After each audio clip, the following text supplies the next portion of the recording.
लोगों आले आते joy आए हम joy आए हम joy आए हम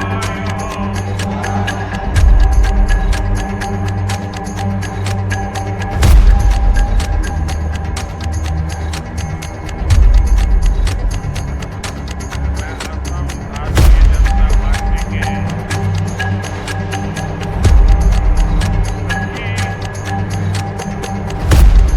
कार्यकर्ताओं का हृदय से बहुत बहुत अभिवादन करता हूं, अभिनंदन करता हूं।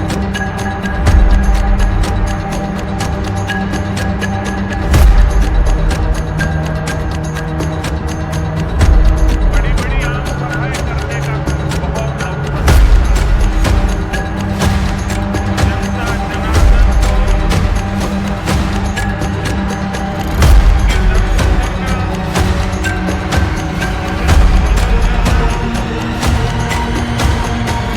ये लगातार चलता रहता है। लेकिन असम के बूथ लेवल के कार्यकर्ताओं के दर्शन करना ये मेरे लिए बहुत बड़ा सौभाग्य है।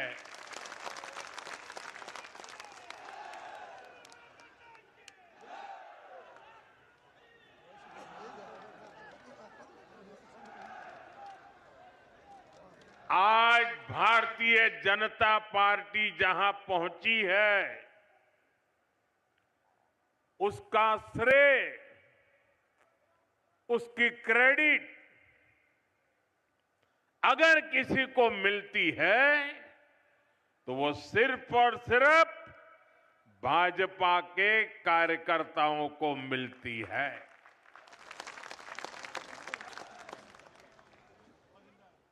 हमारा विश्वास संगठन में है।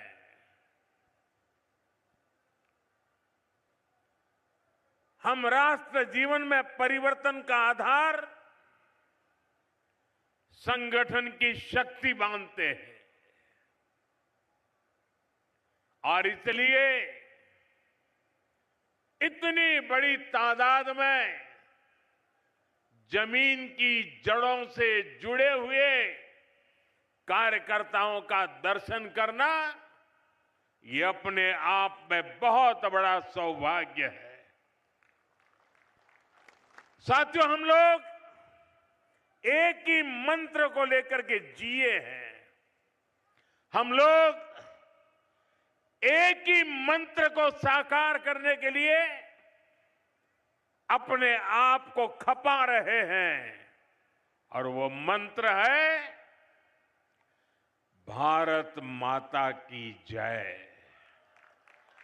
दोनों मुट्ठी बंद करके पूरी ताकत से मेरे साथ बोलिए, भारत माता की, भारत माता की, भारत माता की, वंदे वंदे वंदे।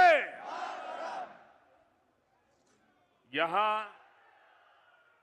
इस विशाल कार्यकर्ता सम्मेलन में आए हुए भाजपा के हर एक कार्यकर्ता का मैं हृदय से स्वागत करता हूं, अभिनंदन करता हूं।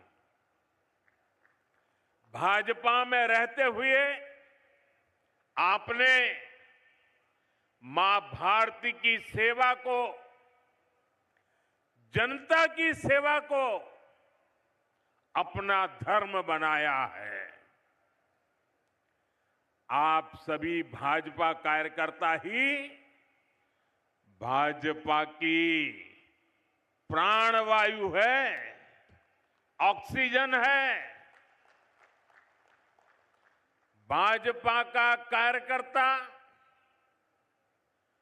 परिश्रम की पराकाष्ठा करता है और उसके कारण भारतीय जनता पार्टी आगे बढ़ती है। साथियों, मैं गर्व से कहता हूं, अगर मेरा सबसे बड़ा कोई क्वालिफिकेशन है, मेरी सबसे बड़ी गौरवपूर्ण मेरे जीवन की बात है, तो वो यही है कि नरेंद्र मोदी भाजपा का कार्यकर्ता है और एक भाजपा कार्यकर्ता के तौर पर मैं असम के अपने सभी कार्यकर्ता और भाई बहनों को, संगठन की शक्ति को सर झुका करके नमन करता हूं। साथियों, मैं मां आदि शक्ति, मां कामाख्या को भी कोटि कोटि प्रणाम करता हूं। मां कामाख्या की असम पर, असम वासियों पर, देश पर, देशवासियों पर बहुत कृपा रही है। उनके आशीर्वाद से असम ने राष्ट्र रक्षा और देश की स्वतंत्रता, देश की संस्कृति को आगे बढ़ाने वाली अनेक संतानें दी हैं। ऐसी ही एक महान संतान कविंद्र पुरकायस्थ जी को मैं आज प्रणाम करता हूं। उन्होंने अपना पूरा जीवन असम और समाज की सेवा के लिए समर्पित किया। इसी योगदान को नमन करते हुए बीजेपी एनडीए सरकार को उन्हें पद्म पुरस्कार से सम्मानित करने का सौभाग्य मिला है।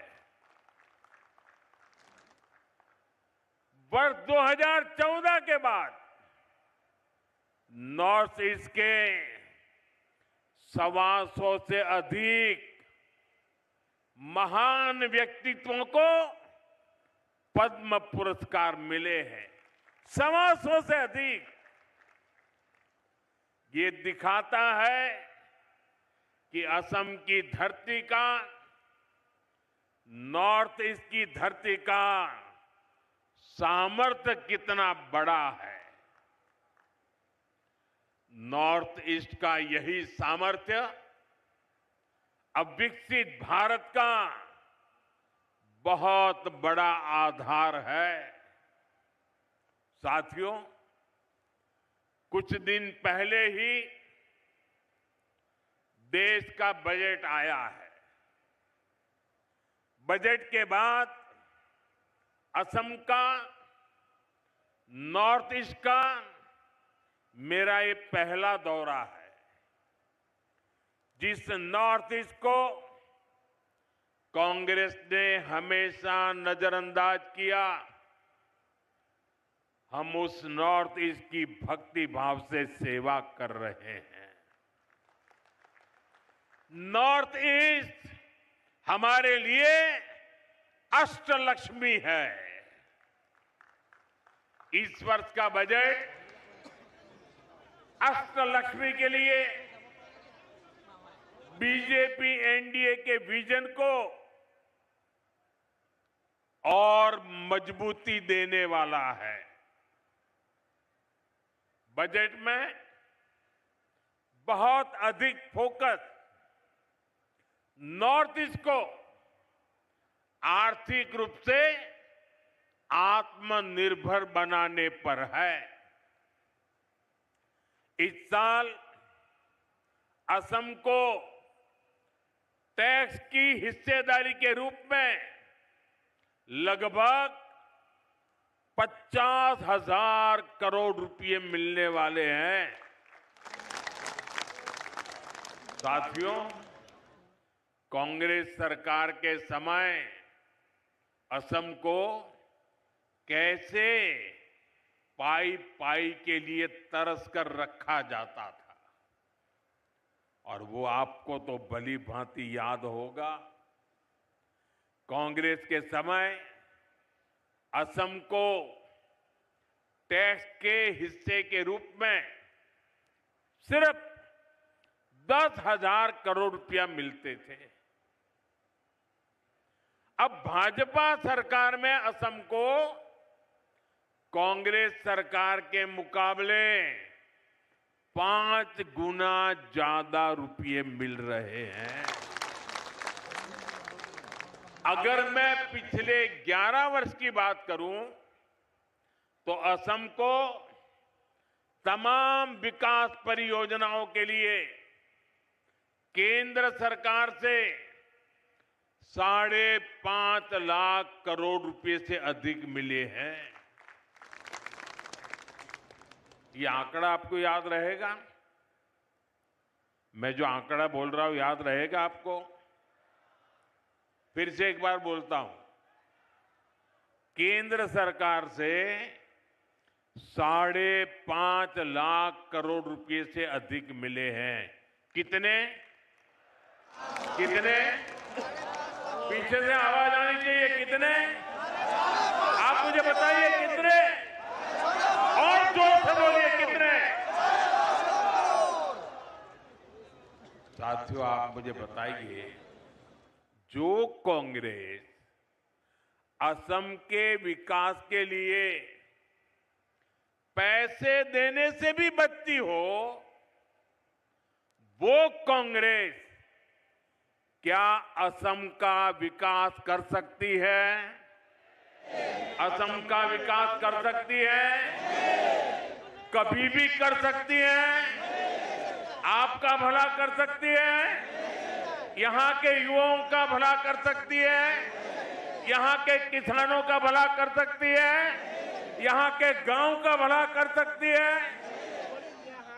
साथियों, इस साल के बजट में नॉर्थ ईस्ट की कनेक्टिविटी को और अधिक मजबूती देने का काम किया गया है। कनेक्टिविटी बढ़ती है तो रोजगार के अवसर भी बढ़ते हैं। इसलिए असम में हाईवे और अन्य रोड प्रोजेक्ट्स के लिए करीब हजारों करोड़ रुपए देना तय हुआ है। बजट में जो घोषणा हुई है उससे असम में टूरिज्म का भी विस्तार होगा। अभी आपने देखा होगा, परीक्षा पे चर्चा का कार्यक्रम गुवाहाटी में हुआ था। हमने ब्रह्मपुत्र नदी में क्रूज पर विद्यार्थियों से चर्चा की थी। आने वाले समय में ब्रह्मपुत्र पर ऐसे ही रिवर टूरिज्म को और बढ़ाया जाएगा। मैं ऐसे ही वहां नहीं गया था। मैं देश को बताना चाहता था कि टूरिज्म के लिए इससे बेहतर जगह नहीं है। आओ, ये मेरा असम है, ये मेरी ब्रह्मपुत्र है। आइए, इस बार के बजट में इसके लिए भी व्यवस्था की गई है। साथियों, आज के दिन देश की नजरें असम पर है। सबने देखा कि असम का नॉर्थ ईस्ट का सामर्थ्य क्या है। थोड़ी देर पहले जब मैं वायुसेना के विमान से मोरान के हाईवे पर उतरा, रनवे पर नहीं, हाईवे पर विमान से उतरा, तो एक नया इतिहास बन गया। कभी नॉर्थ ईस्ट का नाम आते ही लोग सोचते थे, अरे यार छोड़ो, टूटी फूटी सड़कें, कोई ठिकाना नहीं, निकलेंगे तो पता नहीं कब पहुंचेंगे। वो भी एक वक्त था, ये भी एक वक्त है। और आज यहां ऐसे हाईवे बनकर तैयार हो रहे हैं जहां सिर्फ गाड़ियां ही नहीं चलती बल्कि हवाई जहाज भी लैंड करते हैं।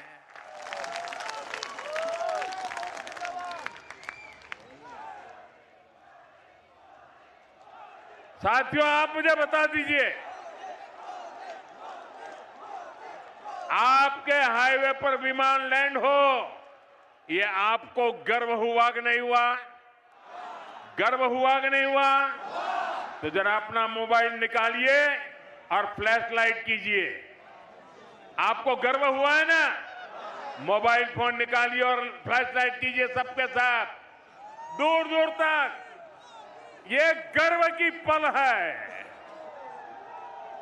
ये असम का बदलता हुआ मिजाज है। हाथ बराबर ऊपर करके दिखाइए।